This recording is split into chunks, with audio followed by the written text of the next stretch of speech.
Have you ever actually wondered what's going on underground when the rest of nature seems to be falling asleep? Most of us look at those bare branches in November and just assume the gardening season is totally over. But what if I told you that knowing what happens beneath the soil is actually the ultimate secret to a massive fruit harvest? Welcome to our explainer. Today we're going to completely flip how you think about planting fruit trees. It's a fair question, right? Why plant anything when nature is literally going to sleep? We've all been completely conditioned to think of spring as the ultimate time for gardening. But here is the counterintuitive truth of it all. While the branches up top go completely dormant and sleep through the winter, the roots of a fall-planted tree actually wake up and get right to work.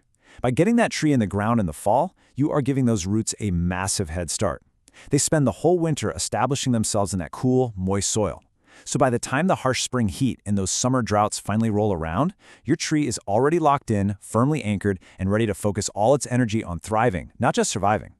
There's a concept from our source material that I absolutely love. It says, in fruit growing, the beginning is not a detail, it is half the future garden. That hits the nail on the head. The whole goal of this explainer is to equip you, even if you've literally never planted a thing in your life, with the exact step-by-step knowledge to successfully plant fruit trees using proven best practices.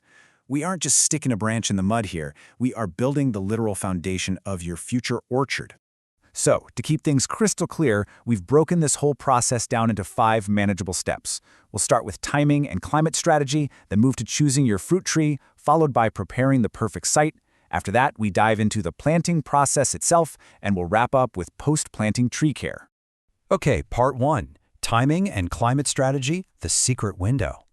Now look at the precision of this timeline. Your optimal window for planting generally stretches from late October right up to mid-December. But listen, there is a golden rule here that you absolutely have to follow.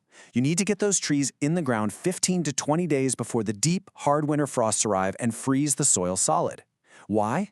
Because that specific window gives the roots time to heal from the shock of being transplanted and actually acclimate to their new home. It's crazy to think about, but underground root growth keeps actively going until late December, way after the leaves are gone. Now, you might be debating fall versus spring planting. Generally speaking, fall is superior. It's the absolute best for root establishment, it cuts way down on drought stress, plus nurseries have a much wider variety and usually cheaper prices. However, looking at the facts neutrally, spring planting actually is the way to go if your property has really heavy clay or super cold, wet soil that might suffocate those winter roots. Spring is also the safer bet for highly sensitive trees, think walnuts, peaches, or apricots, if you happen to live in a region known for really harsh, unforgiving winters. But for most of us, fall is definitely your best friend. Moving right along to section 2, choosing your fruit tree, the autumn advantage. Okay, so what exactly are we looking for at the nursery? You need to know the criteria, so you bring home a healthy sapling. You want a tree that stands at least 110 centimeters tall. Check the structure. You're looking for a minimum of 3 well-formed skeletal branches and at least 3 really healthy roots, ideally about 30 to 35 centimeters long. Also, always make sure there's a clear label telling you the exact fruit variety and the rootstock, along with a nice healthy graft union. We'll talk more about that union in just a bit. Oh, and here's a great little insider secret from the sources. Shopping in the fall doesn't just give you the best selection, but nurseries are actively trying to clear out their stock. That means you can often find prices up to 50% lower than the spring rush. All right, section 3, preparing the perfect site, foundation for growth. Ideally, you want to tackle this part about a month before you actually plant. And digging the hole is kind of like a science. First, figure out your hole size based on your soil type. Now as you're digging, make sure you separate the really nutrient-rich topsoil into one pile and the poorer bottom soil into a completely different pile. Down at the very bottom of the hole, you want to toss in about 10 to 12 kilograms of well-rotted manure, along with your recommended fertilizers like superphosphate and potassium sulfate. But hey, pay super close attention to step 4 here. You absolutely must cover those fertilizers with a layer of clean soil. Never ever let your tree's sensitive young roots touch fresh manure or chemical fertilizers directly. If you do, they'll suffer severe burns and it could ruin the whole tree. If you're wondering about the actual size of the hole, 50 by 50 by 50 centimeters is essentially the gold standard if you have light, warm, well-drained soil. But if you're dealing with heavier, clay-rich soil, you're going to need to expand that hole up to 80 centimeters wide and deep. You really want to make sure those roots have plenty of loose soil to easily push through. Okay, section 4, the planting process. This is your step-by-step masterclass for the big day. Before you even think about putting soil back in, you have to identify the graft union. So, what is that? It's basically this swollen, slightly knobby junction near the base of the trunk. It's where the specific fruit-bearing variety you picked out was physically spliced onto a hardy, disease-resistant rootstock. This junction is absolutely critical. When you plant the tree, that union must face south so it can catch the winter's sun.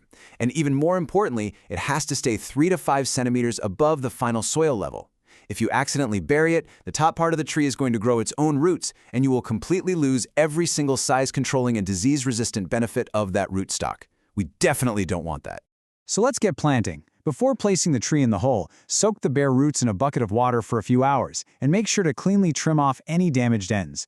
Next, position the tree with that graft union pointing directly south. Grab that rich topsoil you set aside earlier and fill the hole about halfway up. Then, just gently tread the soil down with your boots, working your way from the outer edge in toward the center. Guys, this step is non-negotiable. It pushes out fatal air pockets that can dry out and kill the roots. After that, fill in the rest of the hole, tread it down one more time, and finally, shape a watering basin about 1 meter wide, with a little rim of soil around the edge to catch and hold water right over the root zone. Which brings us to Section 5, Post-Planting Tree Care, Securing the Future. You've got the tree in the ground, but we need to make sure it thrives. The exact second that tree's in the ground, you need to water it. And I mean really water it. 10 to 15 liters is the exact amount you need right away. This isn't just about giving the plant a drink. That heavy volume of water physically washes the soil down, settling it super tightly against every single tiny root hair. Oh, and remember to keep watering it during any dry spells before the deep winter freeze finally sets in. Now, to protect this new investment of yours, you're going to need a few winter essentials. First, drive a wooden stake into the ground about 8 to 10 centimeters away from the trunk. That's going to prevent wind damage. Tie the tree to that stake using a really loose figure-8 knot, which lets the tree flex in the breeze without snapping. Next up, lay down a nice thick layer of mulch, stuff like straw, dry leaves, or sawdust, in at least a 50-centimeter circle around the base. That locks in the heat and the moisture. And lastly, wrap the trunk with a protective mesh. Winter is a super hungry time for rodents like mice and rabbits, and the bark on a young fruit tree is basically a gourmet meal for them. All right, let's quickly recap the main things we've covered today. Fall planting is brilliant because it maximizes hidden root growth while the top branches sleep, giving you a way stronger tree come spring. Proper hole prep, like separating the topsoil and shielding the roots from raw fertilizer, is absolutely foundational. Getting that graft union placed just right, above the soil line and facing south, is critical for the tree's lifelong health. And finally, hitting it with immediate watering and heavy mulching really seals the deal, creating the perfect setup for winter survival. Just picture it for a second. Imagine standing out in your garden next spring, watching those very first green buds burst open, and knowing for a fact that a massive, super healthy root system is already down there powering that growth. It's seriously such a rewarding experience. Now please note, the information in this explainer is based on general agricultural knowledge. Climate and soil types can vary wildly, so always consult your local experts or nurseries to get specific advice for your region. If you found this breakdown helpful, be sure to subscribe for more explainers. And hey, let us know about your own fall planting experiences down in the comments. As you look out at your bare yard this winter, just ask yourself, what hidden potential could be waking up beneath your soil right now? Happy planting!